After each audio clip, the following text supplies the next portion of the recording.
सबसे पहले एक बड़ी खबर लखनऊ एयरपोर्ट से, जहां पर एक विमान में बम की खबर के बाद इमरजेंसी लैंडिंग करानी पड़ी है और इसके बाद हड़कंप मच गया। जानकारी के मुताबिक इंडिगो एयरलाइंस का ये विमान दिल्ली से बागडोगरा की ओर जा रहा था।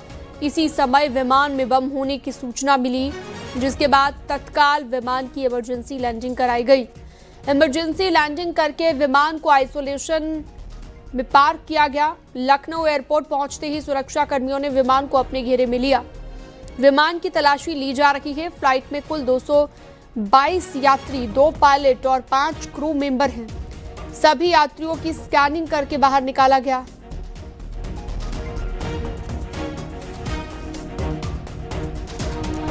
मुख्यमंत्री योगी आदित्यनाथ ने लखनऊ में 3 दिन तक चलने वाले यूपी हेल्थ टेक कॉन्क्लेव 1.0 का उद्घाटन किया। ये कॉन्क्लेव 20 जनवरी तक चलेगा। इस कॉन्क्लेव का मकसद यूपी में हेल्थ इंफ्रास्ट्रक्चर को बढ़ाना, मेडिकल टेक्नोलॉजी को और मजबूत करना और हेल्थ केयर को इकोसिस्टम में निवेश को बढ़ाना है।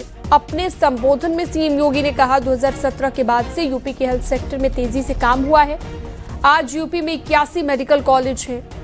दिमागी बुखार समाप्त हो चुकी है।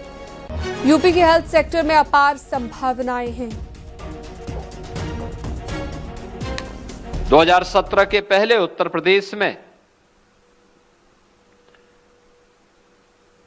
गवर्नमेंट और निजी क्षेत्र को मिलाकर के कुल 40 मेडिकल कॉलेजेस यूपी में थे और आज उत्तर प्रदेश में 81 मेडिकल कॉलेजेस वर्तमान में पूरी तरह क्रियाशील हैं। उत्तर प्रदेश के अंदर वेक्टर बॉर्न डिजीज की एक लंबी श्रृंखला यहां देखने को मिलती थी। 15 जून के बाद जैसे ही मानसून आता था तो किसी क्षेत्र में इंसेफ्लाइटिस, कहीं डेंगू, कहीं मलेरिया, कहीं चिकनगुनिया, कहीं कालाजार, अलग अलग क्षेत्रों में ये सभी हमें देखने को मिलते थे। लेकिन मुझे बताते हुए प्रसन्नता है, इंसेफ्लाइटिस 40 वर्ष में 50,000 बच्चों की मौत उत्तर प्रदेश के अंदर होती है और 2017 में हम लोगों ने एक साथ मिलकर के इसके खिलाफ अभियान चलाया। अगले 2 वर्ष में इंसेफ्लाइटिस पूरी तरह समाप्त। आज 0 डेथ है, 0 डेथ यूपी के अंदर। डेंगू हो, मलेरिया हो, कालाजार हो, चिकनगुनिया हो, पूरी तरह नियंत्रित किया गया है।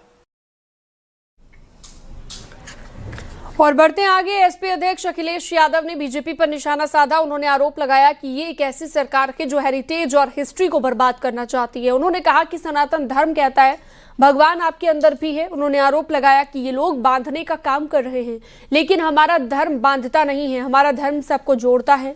जो लोग ये काम कर रहे हैं वो सनातनी नहीं हो सकते।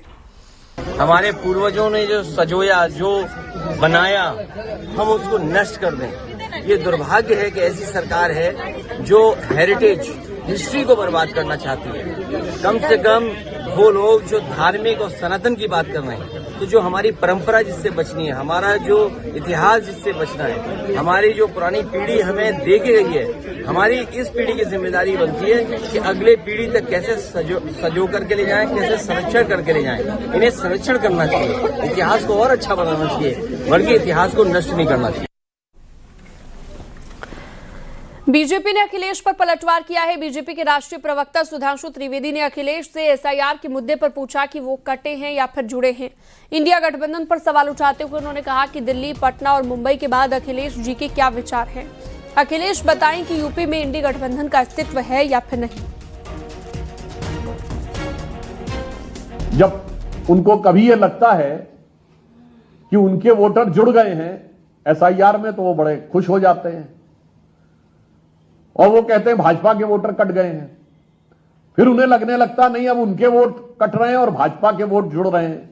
तो मैं उनसे पूछना चाहता हूं कि भाई साहब, कटे में भी आप हैं और जुड़े में भी आप हैं। ये समझ ही नहीं आ रहा है कि कहां खड़े आप हैं।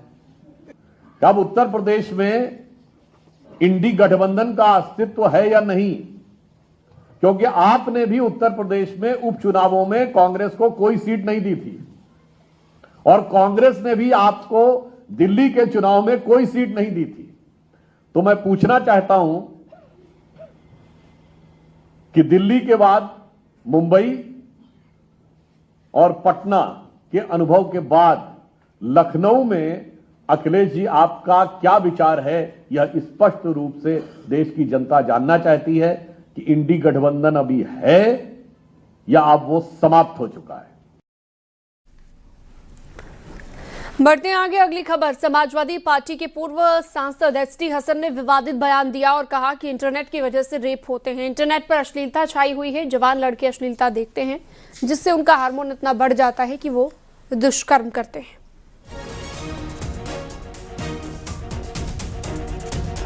अगर सुंदर महिलाएं निकल रही हैं तो फिर सबकी रेप हो रहे होते।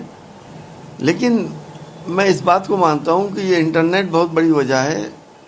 इंटरनेट के ऊपर जो अश्लीलता इस पर छाई हुई है, जब जवान लड़के उसको देखते हैं तो उनका एक हार्मोन टेस्टोस्टेरोन इतना बढ़ जाता है कि वो फिर अपने को सेक्स परफॉर्म करने से रोक नहीं सकते।